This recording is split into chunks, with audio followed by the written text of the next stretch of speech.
यथाग्निर्दाहिका शक्ति रामकृष्णे स्थिता हि या सर्वविद्यास्वरूपं तां शारदां प्रणमाम्यहम्।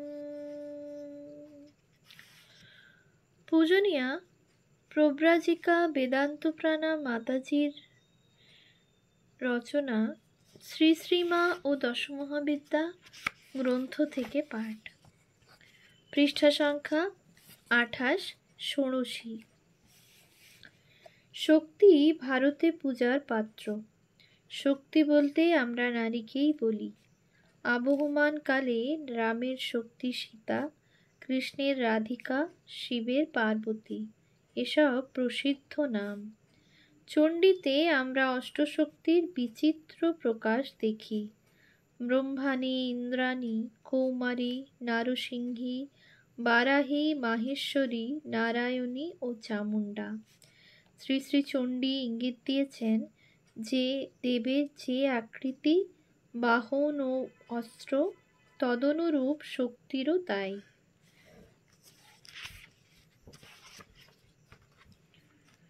দ্রষ্টব্য 8/14, অর্থাৎ শক্তি ও শক্তিমান অভেদ। এটি তন্ত্র ও পুরাণের সিদ্ধান্ত এবং তত্ত্ব। সেই শক্তির অবমাননা প্রত্যক্ষ করে স্বামী বিবেকানন্দ খুঁজে পেয়েছিলেন ঐতিহ্যময় উন্নত এক জাতির অবনতির কারণ। মনুসংহিতায়ও নারীকে সম্মানিত করে বলা হচ্ছে, যেখানে নারী প্রসন্ন থাকে সেখানে দেবতারাও আনন্দিত হন। যেখানে নারীর অবমাননা, অসম্মান, সেখানে অন্যান্য ক্রিয়াকাণ্ডও বিফলে যায়। পরিবার নিরানন্দ হয়, জাতিরও অধোগতি হয়। যে ভারতে নারীর স্থান চিহ্নিত হয়েছিল ঋষি সমাজে ঋষি রূপে, ব্রহ্মবাদিনী রূপে, সেই নারী কালের বিবর্তনে ইতিহাসের অন্য পর্বে সব মর্যাদা হারিয়ে গৃহবন্দী, শিক্ষার আলোয় বঞ্চিত। এমনকি 19 শতকেও নারী সমাজের উপর সামগ্রিকভাবে জাগরণের আলো পড়েনি। আরও 2 শতক পেরিয়ে আজ 21 শতকেও পশ্চিমবঙ্গে শিক্ষার হার আশাপ্রদ নয়। নারীর সংগ্রাম ঘরে বাইরে। উচ্চশিক্ষা লাভ করেও সে যথাযোগ্য মর্যাদায় গৃহে অধিষ্ঠিত নয়। মেয়েদের স্বাধীনতা দেবার কথা শাস্ত্রকাররাও ভাবেননি। তারা চিরকালই যা উন্নতি করবার অধীনে থেকেই করবে। ন স্ত্রী স্বাতন্ত্র্যমর্হতি। স্ত্রীলোকের আবার স্বাধীনতা কি? এতদূর অনাস্থা, অবিশ্বাস যেন চাপানো হয়েছে মেয়েদের মাথায়, কিন্তু সম্পূর্ণ স্বাধীনতা দিয়ে তাদের শক্তি বিকাশের ক্ষেত্র রচনা করা হয়নি। এই নারীকে সম্মান ও স্বাধীনতা দেবার প্রসঙ্গ অনিবার্যভাবেই আজ এসে গেছে। বোধ করি আগামী যুগের দিকে তাকিয়েই যুগের দেবতা শ্রীরামকৃষ্ণ তাঁর শক্তিকে নারীর কাঙ্ক্ষিত স্বাধীনতা দিয়েছিলেন, অর্পণ করেছিলেন অন্তরের শ্রদ্ধা ও সম্মান পূজার আকারে, উদ্বোধন করেছিলেন, প্রজ্বলিত করেছিলেন নারী জাগরণের দীপাবলি, সমর্পণ করেছিলেন মহান এবং গুরুদায়। 5 বছরের মেয়ে সারদা জয়রামবাটি গ্রামে দরিদ্র পিতামাতার একান্ত আদরের কন্যা। সেখানে ছোট ছোট 2টি হাতে দরিদ্রের সংসারে সে অনলস হয়ে কাজ করতে শিখেছে। শুধু কাজই নয়, মানুষের দুঃখের কথা ভাবতেও শিখেছে পিতামাতার শিক্ষায়। সহজ ভালোবাসার সরল আবেষ্টনীতে সকলকে ভালোবাসতে ও সেবা করতে শিখেছে। একটি ঘটনা ঘটেছিল শিহরে, কন্যাটির জন্মের প্রাক পর্বে। সে একটি ছোট্ট ঘোষণা, আমি তোমার ঘরে এলাম বলে। বাপের কাছেও স্বপ্নে ওই একই কথা। বালারূপিণী কোনো এক দেবী, যিনি নিজের পরিচয় গোপন করে আমি বলেই সে পরিচয় সোজাসুজি ঘোষণা করলেন। দেবী সূক্তে অমৃণ কন্যা বাক যেমন করেছিলেন। এই বালিকাকে চিনতে ভুল করেননি শ্রীরামকৃষ্ণ। যিনি আসছেন তিনি বালা। ওটি ত্রিপুর সুন্দরীর নাম। তাঁরই দুটি বিকশিত দিক, বালা ত্রিপুরা ও মহা ত্রিপুরা। বালা তার কৌমারী রূপ, অতি বিশুদ্ধ মূর্তি। শ্রীরামকৃষ্ণ ফলহারিণী কালী পূজার তিথিতে মহানিশায় সারদা দেবীকে পিঠে বসিয়ে যে আবাহন করেছিলেন, তার প্রথম শব্দই তো হে বালে সম্বোধন। শ্রী শ্রী মায়ের জীবনে আপাত দৃষ্টিতে চমকপ্রদ কিছু হয়তো পাব না, কিন্তু শ্রীরামকৃষ্ণ কুটোবাঁধা বিয়ের কনেটিকে স্বয়ং নির্বাচন ও বিবাহ করলেন এবং তার চরণে পূজা নিবেদন করলেন। এই দুটি ঘটনাই অসাধারণ পর্যায়ের। শ্রীমার জীবনে তার বাল্য পরিণয় কি প্রভাব বিস্তার করেছিল তা ক্রমে ক্রমে বোঝা যায়। 5 থেকে 14 বছরের কিশোরী হয়ে উঠেছিলেন এই গ্রাম বাংলার সরল পরিবেশে। কামারপুকুরে 7 মাস তিনি শ্রীরামকৃষ্ণের সঙ্গ পেলেন। তার অন্তর ঠিক যেন ঊর্ধ্বমুখ কুম্ভ। শ্রীরামকৃষ্ণের অপূর্ব শিক্ষায় সেটি কানায় কানায় পূর্ণ হল। শুধুই অনুশীলন নয়, কিশোরী ওই দিব্য সান্নিধ্যে বোধ করলেন তার অন্তরে যেন আনন্দের পূর্ণ ঘট।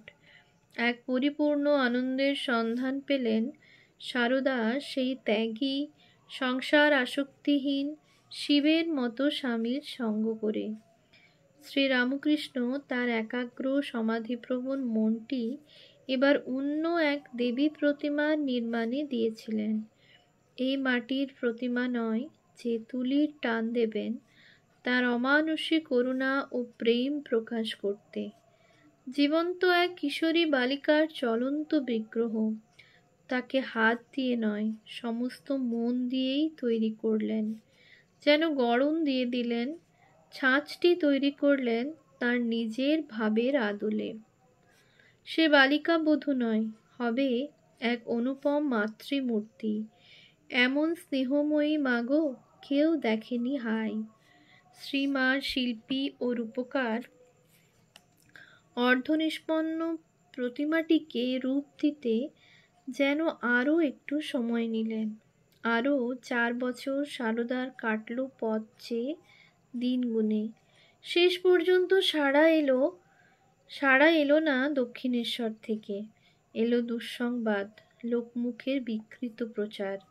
গায়ে প্রচার হয়ে গেল গদাধর মুখুজ্জেদের জামাই প্রকৃতিস্থ নেই, পাগল হয়েছে। পাগলের বউ বলে সহানুভূতির ছলে গ্রাম্য উপেক্ষা ও অবজ্ঞা সইতে হতো। মাতা পিতাও চিন্তিত। শেষকালে সারদা স্থির করলেন চক্ষুকর্ণের বিবাদ ভঞ্জন করতে নিজেই যাবেন, সেবা করার জন্যই যাবেন। অষ্টাদশী বধূটির অন্তরে তখন কি বেদনার ঝড় উঠেছে কেই বা তা জানবে। চোখের জল নিজেকেই মুছতে হয় গোপনে। বাবার সঙ্গে পায়ে হেঁটেই যাবেন স্থির হলো। সঙ্গীরাও ছিল, কোমল শরীর পদব্রজে অনভ্যস্ত। রানী রাসমণিকে যিনি বারাণসী যাত্রায় বাধা দিয়ে দক্ষিণেশ্বরে মন্দির করালেন, তিনিই এলেন পথশ্রান্ত জড়তপ্ত সারদার শিয়রে। বললেন, তোমার জন্যই তো তাকে দক্ষিণেশ্বরে আটকে রেখেছি। স্বপ্নের মধ্যেই ওই কালো রূপে মুগ্ধ সারদা জিজ্ঞেস করলেন, তুমি আমাদের কে হও? উত্তর এলো, আমি তোমার বোন হই। মা হই বললেন না, অভিন্ন সত্তা। ভাবী নাটকের যে লীলামঞ্চ তৈরি হয়েছে সেখানে পাত্রীটিরই পদার্পণ ঘটেনি। শ্রীরামকৃষ্ণ বধূকে দক্ষিণেশ্বরে আহ্বান করেননি, তিনি স্বেচ্ছায় আসছেন। বারবেলাটি নৌকায় কাটিয়ে শনিবারের মধুবারে মা এলেন। তার শরীর অসুস্থ জেনে তাকে নিজের ঘরে রেখে চিকিৎসা করালেন শ্রীরামকৃষ্ণ। পরে রাত্রে একই শয্যায় শয়নের অধিকার দিলেন সেই লজ্জাপটাবৃতা মৃদুভাষিনী অষ্টাদশী বধূটিকে। লোকদৃষ্টিতে এটি স্বাভাবিক হলেও শ্রীরামকৃষ্ণদেবের জীবনে ঘটনাটি অসামান্য। তিনি সাধনার উচ্চ স্তরে প্রতিষ্ঠিত মাতৃ অন্তঃপ্রাণ। দিন ও রাতের অধিকাংশ সময় মগ্ন থাকেন সমাধিতে। তিনি ওই তরুণীটিকে গ্রহণ করলেন অনায়াস এবং সমাদরে। তুচ্ছ তাচ্ছিল্য করা তো দূরের কথা, সারদার প্রতি তাঁর প্রতিটি আচরণই ছিল শ্রদ্ধা ও সম্ভ্রমে পূর্ণ। কারণ বধূকে তিনি স্থাপন করবেন গৃহলক্ষ্মী রূপে নয়, পূজার পিঠে জননী রূপে। সারদার সঙ্গে বাস করেই তিনি বুঝেছিলেন কাম গন্ধহীন, নিঃস্বার্থ, একান্ত পবিত্র এই সারদা বিগ্রহ সকল দেবদেবীর সারভূত, জগৎ কল্যাণে উন্মুখ এক প্রচ্ছন্ন মাতৃশক্তি। শ্রীরামকৃষ্ণ তখন তাঁর সাধনার অন্তিম পর্বে। 64 প্রকার তন্ত্র সাধনায় তিনি অনেক দেবীর দর্শন লাভ করেছিলেন। ভাবজগতে দেবদেবীদের অপার্থিব জ্যোতির্ময় আবির্ভাব তিনি অনুভব করেছিলেন।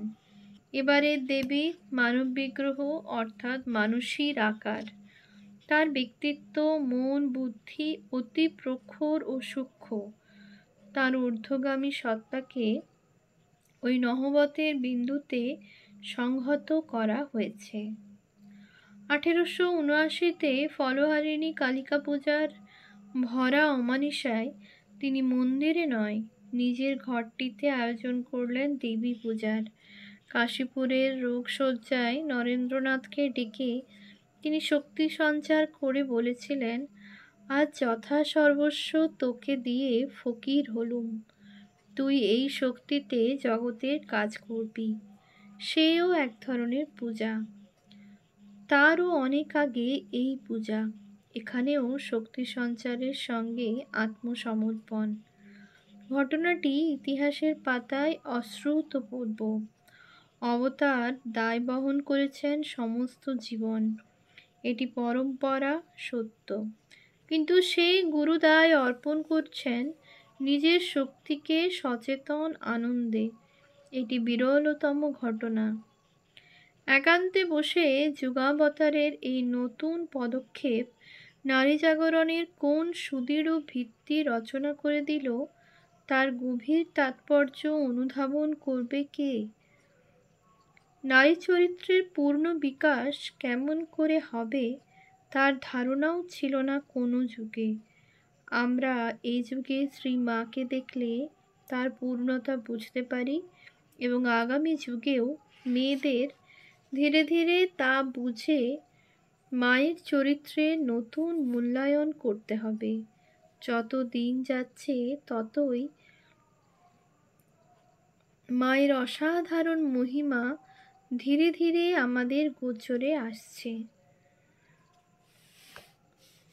ওম শান্তি শান্তি শান্তি।